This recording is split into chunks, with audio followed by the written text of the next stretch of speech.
My granddaughter found me first. She was 7 years old, still in her pajamas, and she'd wandered into the laundry room looking for her stuffed rabbit. Instead, she found her grandfather sleeping on a folding cot between the washing machine and a stack of old moving boxes. "Papa Ray," she whispered, tugging my sleeve. "Why are you sleeping in here? This smells like soap." I didn't have an answer that a 7-year-old should ever have to hear, so I told her the rabbit wasn't in here and sent her back to bed. Then I lay back down on that cot and stared at the water-stained ceiling and listened to the Texas heat pressing against the walls of what used to be my house. 34 years with the Houston Police Department. Detective, then senior detective, then 20 years in homicide. I'd walked into crime scenes that would end most people's sleep for a decade. I'd told mothers their sons weren't coming home. I'd sat across interrogation tables from men who smiled while describing what they'd done. I had a chest full of commendations and a handshake from 3 different mayors and a photograph with the chief at my retirement dinner 2 years ago. And now I was 63 years old, sleeping in a laundry room in my own house because my son-in-law had decided that's where I belonged. His name was Marcus. My daughter had married him 4 years earlier, and I'd stood at that altar in my good suit watching her walk toward him and told myself the unease in my chest was just father of the bride nerves. It wasn't. Marcus had a way of looking at people like he was calculating something, like he was always running numbers in his head, figuring out what use you were, what you were worth, what he could get. I'd spent 34 years reading men like that. I should have trusted what I knew, but she was my daughter, my only daughter. And when you love someone, you learn to second-guess your own instincts. The situation I was in now had started 8 months earlier, the way most disasters do. Quietly, politely, with good intentions on the surface and something else entirely underneath. My wife, Carol, had passed 3 years ago. Breast cancer, 14 months from diagnosis to the end. After she was gone, the house felt different. Too big, too quiet. The wrong kind of silent. My son, Kevin, lived in Denver with his family. My daughter, Lisa, lived 40 minutes away with Marcus and my granddaughter, Sophie. Lisa called every Sunday. She brought Sophie over on alternating Saturdays. It was a decent arrangement. I was managing. Then Marcus lost his job. It was a Thursday when Lisa called, and I could hear it in her voice before she even started talking. That particular tension she'd had since childhood when she was about to ask for something she wasn't sure she should ask for. "Dad," she'd said, "Marcus got laid off. The company downsized. It's not permanent. He's already applying everywhere, but we're a little stretched right now. Would it be okay if we stayed with you for a while? Just a few months. You have so much space and Sophie misses you. Sophie miss you." 3 words designed to make a grandfather say yes before his brain fully engaged. I said yes. They moved in on a Saturday with a rented truck and a lot of reassurance. Marcus shook my hand in the driveway. Firm grip, direct eye contact, the kind of handshake that is designed to communicate trustworthiness. 3 months, he said. 4 at the outside. I'll be back on my feet by spring. For the first 6 weeks, it was fine. Better than fine, actually. Sophie was a daily presence now. Her drawings on the refrigerator, her laughter in the hallway in the morning. Lisa cooked dinner twice a week. Good meals, the kind her mother used to make. Marcus was quiet but not unpleasant. Helpful enough. The conversation about finances happened on a Tuesday night in November. I'd been watching the news. Marcus came in and sat down in the chair across from mine, which should have been the first signal. People don't choose the chair across from you when they want small talk. They sit beside you. He'd done research, he said. A friend of his had set up a family financial management account for his own elderly father, made everything simpler. Bills paid automatically. No missed payments. No stress. He'd done research and thought it might work well for us too. Given that he was already handling so many household things, it would just consolidate everything. Easier for everyone. I looked at him over the television. "I'm not senile, Marcus," I said. "I managed my own money for 40 years. "Of course not," he said. "This isn't about that. It's just efficiency. You'd still be in control of everything. I'd just be an authorized account manager in case you're ever traveling or sick. A backup." Lisa came in from the kitchen right on cue. Dad, it would really help us all feel better. You know, just in case. You're not getting any younger, she said it with a smile. The way you say something that's supposed to land softly. I was 62. I'd passed my last physical with numbers my doctor called exceptional for a man my age, but I was also tired of being the obstacle in a conversation that felt like it had been rehearsed. It's just paperwork, Marcus said. Takes 20 minutes. I signed the next afternoon. A financial power of attorney. Limited scope, he said. Just banking convenience. I didn't read the document closely enough. That's the truth I have to live with. A man who spent 3 decades reading fine print in warrants and court documents signed papers because he was tired and his daughter was standing there smiling. The trap, as they say, was set. 4 months passed without obvious incident. Bills were paid. My retirement pension from HPD came in every month, $5,800. My Social Security added another $1,400. Nearly $7,000 a month. More than enough for a paid-off house in a mid-sized Houston suburb. I asked for cash occasionally, household things, a gift for Sophie's birthday, and Marcus provided it without complaint. Then in March, I tried to check my own balance online and found my login credentials no longer worked. I called the bank. The woman on the phone was careful, professional. She explained that the account had been restructured under a management authorization.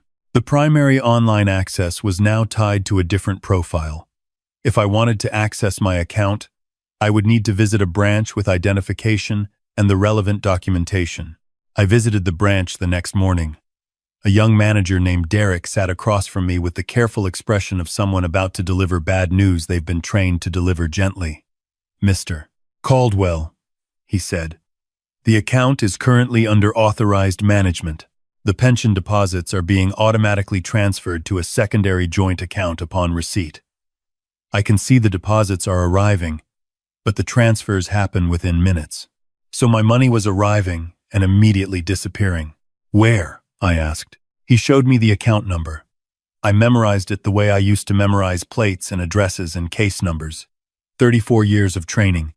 Good for something. I drove home already knowing. Already understanding that I had been slow to see what I should have recognized in the first week.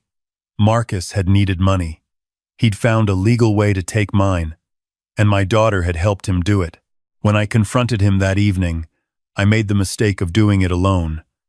I hadn't documented anything yet. I hadn't called Kevin. I walked into the living room, my living room, and laid out what I knew. Marcus didn't flinch. That's what surprised me. In interrogation rooms, guilty people flinch. They adjust. They recalibrate. Marcus just looked at me with those flat, calculating eyes and said, Raymond, I'm managing our household finances. That's what you agreed to. I said I agreed to a backup arrangement, not a complete takeover. He shrugged. The documents say what they say. I suggest you talk to a lawyer if you're confused about what you signed. I suggest you talk to a lawyer. He said it the way people say, go ahead, knowing you won't, knowing the cost and complexity of fighting something legal and documented. Then he said something that changed the temperature in the room. He said, and it's worth thinking about before you do anything rash, that at your age, with your history of high-stress work, some cognitive decline is expected. A court might find it very reasonable that a family member stepped in to manage your affairs. I'd hate for that to be the road we go down. Cognitive decline. He was 60 seconds away from telling me he'd have me declared incompetent if I pushed. I recognized the threat, even dressed in concern. I went back to my bedroom, or what I thought was my bedroom. 3 days later, Lisa knocked on my door in the morning with an expression I'd never seen on her face before, something halfway between guilt and resolve, and told me they needed the master bedroom because Marcus's back was bothering him and the mattress in the guest room was better for his condition. She said it fast, like removing a bandage. I moved to the guest room. I told myself it was temporary accommodation, a reasonable adjustment. 2 weeks after that, Marcus informed me that the guest room was going to be converted into a home office. He needed space to work now that he was doing freelance consulting. The laundry room had a cot from when Lisa used to do overnight craft projects. He said it like that was a normal sentence to say to a person. I looked at my daughter when he said it. She was looking at the floor. I moved my things to the laundry room. 63 years old, former detective, 34 years of service. And I was folding myself onto a cot between a Whirlpool washer and a box of Christmas decorations that used to make my wife cry happy tears every December. The worst part wasn't the physical discomfort, though the cot was too short and the room had no window and smelled permanently of fabric softener. The worst part was the sound of Marcus's laugh from the living room. That confident, at-ease laugh of a man who knows he's won. I had a cell phone, but Marcus had quietly had the plan changed. My number was now on a reduced data plan, calls monitored through the family account he controlled. I knew this because a former colleague from the department, a woman named June who now worked in telecommunications fraud, had texted me from her personal phone after I'd sent her a strange message from mine. She'd written, "Ray, your outgoing messages look like they're being copied. Be careful." So the phone in my pocket was a liability, not a tool. Sophie found me 6 days after I moved into the laundry room. That was the morning I described. Her face when she saw me on that cot told me everything I needed to know about what I'd become. Children don't have the social conditioning to hide their horror. Her eyes went wide and her mouth went small and she said, "Papa Ray, why are you in here?" And I sent her back to bed and lay there until I heard Marcus in the kitchen making coffee. With the particular confidence of a man who owns everything, I was done waiting. Kevin didn't know any of this. That was by design. Mine and Marcus's both, though for different reasons. Marcus had intercepted or redirected any communication I might have had with my son. I told myself I was protecting Kevin from worry, from the kind of panic that leads to rash decisions. The truth was, I was ashamed. A detective who'd walked into the worst scenes the city had to offer, undone by paperwork he signed at a kitchen table. But Sophie's face that morning broke something open. I still had a $20 bill in my shoe.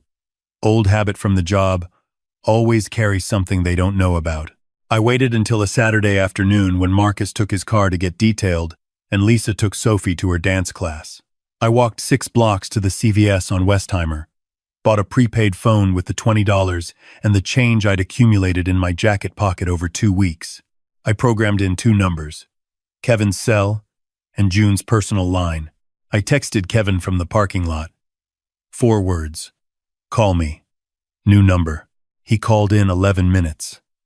I know, because I counted. I told him everything.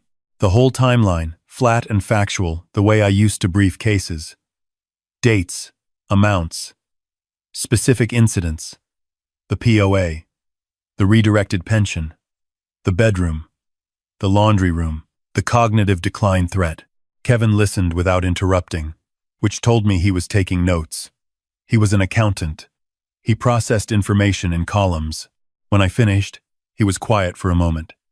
Then he said, "Dad, I need you to stay calm and stay exactly where you are. Don't let them know anything has changed. Can you do that?" I spent 34 years doing exactly that in situations considerably more dangerous. "Yes," I said. He drove from Denver. Didn't fly because he didn't want a record of booking a ticket that Marcus might somehow see. 12 hours in a car. His wife texting him snacks to grab at rest stops, arriving Sunday morning at 7:30. I saw his truck in the neighbor's driveway from the small vent at the top of the laundry room wall. I'd told him not to come to the front door. I'd told him to wait until Marcus emerged for his morning run, which happened every Sunday at 8 sharp. Routine is what you study when you're building a case. At 8:15, Marcus came out the front in his running clothes. Kevin walked up the driveway as Marcus was coming down it. I was watching through the laundry room vent. I saw Marcus's face shift through 3 expressions in about 2 seconds. Surprise, recalculation, performance. "Kevin, man," he said. "We weren't expecting you. You should have called ahead." Kevin is 40 years old and built like our father. Broad shoulders. A stillness that reads as calm until you understand it's controlled. He said, "Where's my dad?" "Oh, he's around. He's been a bit tired lately." "You know how it is," Kevin said again. "Where is my dad, Marcus?"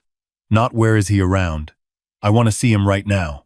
I heard Lisa's voice from somewhere in the house. A door, footsteps. Then the laundry room door opened and Kevin was standing there in the doorway, and the look on his face was the same look Sophie's had been, except Kevin wasn't 7 years old and didn't have the innocence of shock. Kevin's face was something else entirely. He looked at the cot, the folded blanket, the single lamp I'd propped on top of the dryer, my uniform from HPD that I'd hung from a wire hanger because there was no closet. He looked at me and his jaw tightened and something moved behind his eyes that I recognized because I'd raised him and I knew what it meant. "Dad," he said quietly. "How long?" 3 weeks in here. 8 months total. He nodded once. "Come with me." We walked out together. Marcus was in the living room doorway, arms crossed, wearing the expression he kept for confrontations. "Kevin," he said, "let's all sit down and talk about this rationally." Kevin stopped in the center of the living room. My living room. The one where Carol and I had Christmas mornings, where Sophie had taken her first steps, where I'd fallen asleep in the recliner through 20 years of Sunday football games. "Where is the money?" Kevin said. "What money?" "We manage the household expenses," Raymond agreed to. $6,300 a month in pension and Social Security, Kevin said. "For 8 months. That's over $50,000. "Where is it?" Marcus's expression settled into something hard. "Your father signed legal documents. Power of attorney. Everything is properly authorized. If you'd like to challenge that, you're welcome to retain a lawyer." Kevin pulled out his phone. He didn't raise it to his ear. He held it at chest height, angled slightly outward, and said, "Tell me again that it's all legal." Marcus said, "It is completely legal." The old man signed the papers voluntarily. "He can live wherever we decide is appropriate in our home, and if he keeps causing problems, I'll have him evaluated for cognitive decline. That's not a threat. That's a care option. He clearly can't manage his own affairs." He signed a document he didn't understand. Kevin looked at the phone, then at Marcus. Marcus had just described financial exploitation, forced housing conditions, and threatened a medical proceeding for control, with a phone recording the whole speech. Kevin said, "Texas is a one-party consent state." The color left Marcus's face. Lisa made a sound from the hallway, a small sound, like something escaping. She'd been standing there listening. I looked at my daughter, my little girl who'd slept through thunderstorms in the crook of my arm, who'd cried at every movie with a dog in it, who'd called me from college every Sunday without exception for 4 years. She looked at me, and I looked at her, and I watched her understand exactly where she was standing. "We're leaving," Kevin said to me. "Get what you need." I had nothing to get. Everything important was already with me or already gone. Marcus stepped forward. "He's not going anywhere. He lives here. You can't just—" Kevin's voice didn't rise. It dropped. "That's the last time you speak to my father like he's a piece of property. We're leaving. If you try to stop us, I'll call Houston PD right now, and the recording goes with them." Marcus stepped back. Maybe it was the tone. Maybe it was the phone. Maybe it was the particular stillness that both Kevin and I had. The kind you develop when you've spent years in rooms where the wrong move costs someone something unrecoverable. We walked out. The drive to Kevin's hotel was quiet for the first few minutes. Then I told him the rest of what he didn't know yet. June, and what she'd discovered about the phone. The bank account number I'd memorized. The specific dates of specific incidents. Kevin took it all in with his accountant's mind, organizing it into categories. That evening in the hotel room, we talked to a lawyer named Patricia Osei. Kevin had found her online the week before. Elder law specialist, former ADA, reviewed by 4 different advocacy organizations. She was based in Houston, and Kevin had already emailed her the basics. Patricia Osei was direct and warm in equal measure. She listened to me for 40 minutes, asking precise questions, writing in a notebook with a fountain pen that moved quickly. When I finished, she said, "Mr. Caldwell, what your son-in-law did constitutes multiple felonies under Texas law: financial exploitation of an elderly individual, illegal eviction from your own home, and obtaining a power of attorney through coercion. The recording your son made is legal and extremely useful. But what he said about having me declared incompetent," I said, "is that a real risk?" She smiled, not unkindly. You just gave me a 34-year career summary, specific account numbers you memorized, dates of specific incidents in chronological order, and identified a legal defense strategy unprompted. No court in Texas is going to declare you incompetent, Mr. Caldwell. She laid out the steps the way I used to lay out case plans. Revoke the power of attorney. Freeze Marcus's access to the accounts. File for recovery of stolen funds. Pursue criminal charges. Obtain a protective order. Each step had a timeline. Each step built toward the next. But first, she said, we need documentation. Medical examination for the physical conditions, photographs of the laundry room, financial records. Can you get back into the house to photograph the space? Kevin said, no. He's not going back there. Patricia considered this. Do you have any other witness to the living conditions? I thought of Sophie. Too young. Then I thought of the neighbor, Frank Abernathy, 70 years old, retired electrician, sharp eyes, front porch man who watched the neighborhood the way retired men do. He'd waved at me when Marcus wasn't looking. He'd offered once to have me over for coffee. I'd declined because Marcus was watching from the window. I called Frank from the hotel phone. He answered on the second ring. Raymond, he said immediately. Son, where are you? I saw you leave this morning with your boy, and I've been sitting here hoping it meant what I thought it meant. Frank had been watching. Of course he had. Retired electrician. Nothing wrong with his eyes. Front porch facing my driveway. 2 months of watching a 63-year-old man being redirected from his own front door. Frank said, I can tell that lawyer whatever she needs. I saw it happen. I've got eyes, Raymond, and I've got time. 2 days later, Patricia filed emergency motions. Freeze on Marcus's access to my accounts. Recovery order for stolen funds. Protective arrangements pending the hearing. She worked fast, thorough. The kind of attorney who had done this before and understood that in elder exploitation cases, speed protects the victim. Marcus received the legal notice on a Thursday. Kevin described what happened afterward based on what Sophie told him later, quietly, in her 7-year-old's precise way of describing things. Marcus had yelled. He'd thrown something in the kitchen. He'd called someone on the phone and yelled at them too. Grandma's daddy must have done something bad, Sophie told Kevin, because Daddy got really, really angry. A week later, the hearing. Travis County Courthouse, Judge Elena Marsh presiding. I wore the same suit I'd worn to Carol's funeral and my retirement dinner and my daughter's wedding. The suit, for important days. Patricia presented everything methodically. The signed documents obtained under social pressure and incomplete disclosure. The financial records, showing $52,000, redirected over 8 months. The recording from Kevin's phone, Marcus's voice in the quiet courtroom, explaining that the old man signed the papers voluntarily, that he could live wherever they decided was appropriate, that he'd have me evaluated for cognitive decline. Frank Abernathy's written statement describing 2 months of observing a homeowner being denied routine access to his own residence. Dr. Marcus Levine's medical report documenting my condition after 8 months of reduced food access and inadequate sleeping arrangements.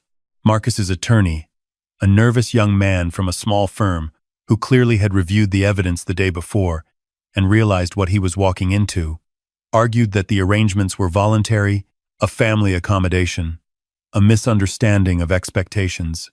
Judge Marsh was 60-something, silver-haired, and had the expression of a woman who had presided over enough cases to recognize when someone was wasting her time. She asked Marcus one question directly.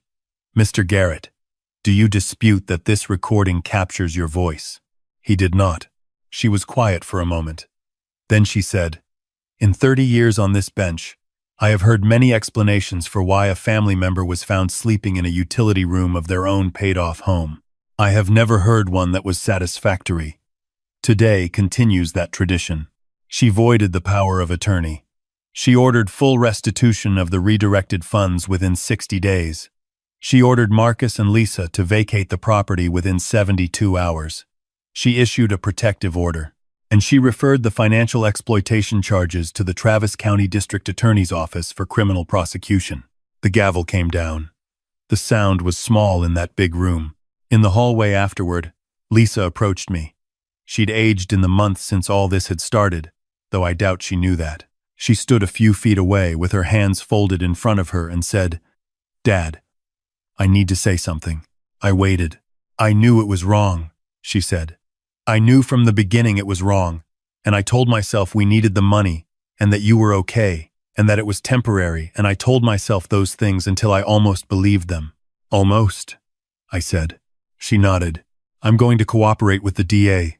Marcus said not to, but I am. Whatever I can tell them, I will. I know it doesn't fix anything." I looked at my daughter for a long time. This woman who was built from the same material as me and Carol, who had her mother's eyes and my stubbornness, and had somehow ended up standing in a courthouse hallway, explaining why she'd watched her father be moved into a laundry room. "You're still my daughter," I said. "That's not a condition. That's just a fact." She started to cry. I let her, because she'd earned those tears and because some things have to be said through them. Kevin put a hand on my shoulder. "Ready to go home, Dad?" We drove back to the house. My house. The deed in my name. Paid off 11 years ago. The house where Carol and I had raised 2 children and buried 1 cat and hosted every Thanksgiving for 16 consecutive years. Kevin waited in the car while I walked to the front door. Turned my key in the lock.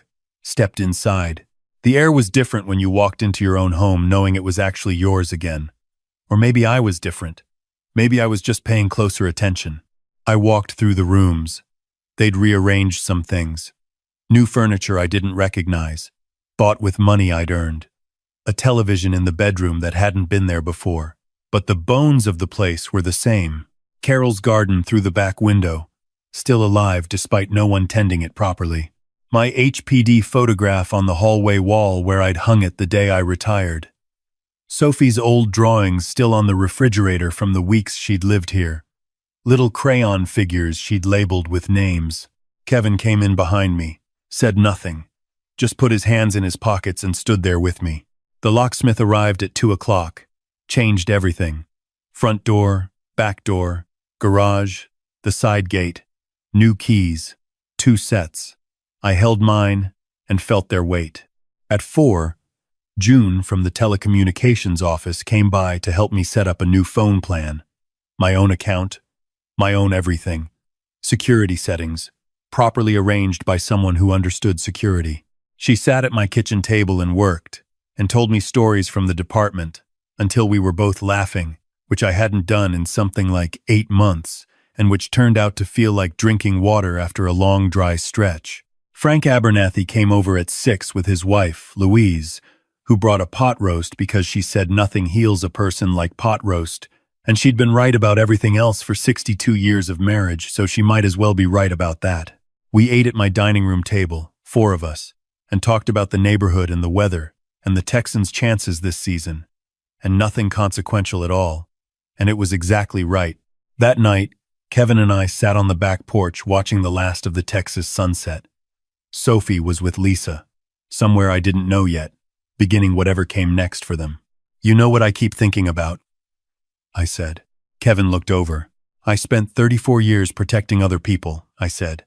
"I was good at it. I was paid to see threats that other people missed. And the one time it mattered for myself, I missed it entirely." Kevin was quiet a moment. "You didn't miss it," he said.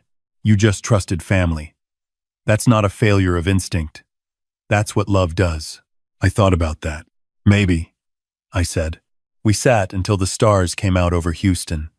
The kind of night that reminds you a city can be beautiful if you catch it from the right angle. My pension was mine again. My house was mine again. My name was on my own accounts. Small things that most 63-year-old men take entirely for granted. I wasn't going to take them for granted anymore. 3 weeks later, the DA's office called Patricia. Marcus was charged with felony financial exploitation of an elderly individual, a first-degree felony under Texas Penal Code, and unlawful appropriation. The recording Kevin had made was, according to the assistant DA, the clearest confession of intent she'd seen in an elder exploitation case in her 8 years of prosecuting them. His attorney had already reached out about a plea arrangement. Lisa cooperated fully, testified to every conversation, every decision, every moment she'd stood in a hallway and chosen not to speak. The DA offered her probation, restitution, and community service. She took it. I didn't fight that arrangement. Some things can be paid for without a prison cell. Some things cannot. The DA and I agreed on which was which. A month after the court order, I received a letter. Lisa's handwriting, careful and small like it had been since she was 9 years old, learning cursive at the kitchen table with Carol sitting beside her. She wrote that she understood if I needed distance. She wrote that she wasn't asking for anything except that I know she was sorry in a way that had nothing to do with what the courts required. She wrote that Sophie asked about me every day and that Sophie had told her, with complete 7-year-old seriousness, that Papa Ray should not have to sleep in the laundry room because that is where the cleaning stuff lives. I read that letter twice, folded it, put it in the drawer of my nightstand, which was in my bedroom, in my house, where I slept every night in an actual bed, with an actual window that caught the morning light exactly the way Carol had loved. I didn't write back yet, but I kept the letter. Kevin went back to Denver after 2 weeks. He hugged me in the driveway longer than he probably intended to, and then cleared his throat and said something about traffic. I stood there and watched his truck go, and felt that particular feeling you get when someone who matters to you is driving away from something they fixed. Gratitude is too small a word. There isn't a right word for it. You just stand in your driveway in the Texas morning and feel it. Sophie came to visit on the first Saturday in May. Lisa dropped her off at the end of the driveway and drove away without coming to the door, which was the right thing to do for now, and we both knew it. Sophie ran up the driveway in her red shoes and threw her arms around my waist and said, "Papa Ray, I have 12 things to tell you." And she had approximately 27 things to tell me, and I sat at the kitchen table and listened to every single one. She didn't mention the laundry room. Children have a gift for moving forward. I was learning from her. That evening, after Lisa picked her up, I sat in my recliner in my living room and watched the light change in the room the way light changes in a room you know well. Every corner, familiar. Every sound the house made, settling in the evening heat. Recognizable, mine. I'd walked into burning buildings. In a manner of speaking, I'd been a man who'd spent his whole working life solving other people's hardest problems, and then had to solve his own in a way he never expected. 63 years old. On a cot. In a laundry room. In his own house, and then 63 years old, at his own kitchen table, watching his granddaughter eat animal crackers and tell him 27 things. The distance between those 2 moments was 8 months, and a lot of decisions, and one recording made by a son who drove 12 hours without stopping. I'd made my share of mistakes getting here. I'd trusted when I should have verified. I'd stayed quiet when I should have called. I'd spent too long trying not to be a burden, and ended up becoming something else entirely. None of that would happen again, but I'd also fought back. At 63, with a $20 prepaid phone, and a neighbor's testimony, and a son who showed up when it mattered, that turned out to be enough. If you found this story, and you're watching from wherever you are in this world, I want you to know something. If you are older, if you are alone, if someone in your life is slowly taking things from you and calling it help, you are not imagining it. You are allowed to fight back. You are allowed to call someone. You are not a burden for expecting to live in your own home with your own money and your own dignity intact. Not at 60. Not at 70. Not ever. And if you have a parent and you haven't called them this week, call them. Today. Please like this video if this story moved you. Subscribe to the channel so you don't miss what comes next, and leave a comment below. Tell me where you're watching from. Tell me your story if you have one. I read every one.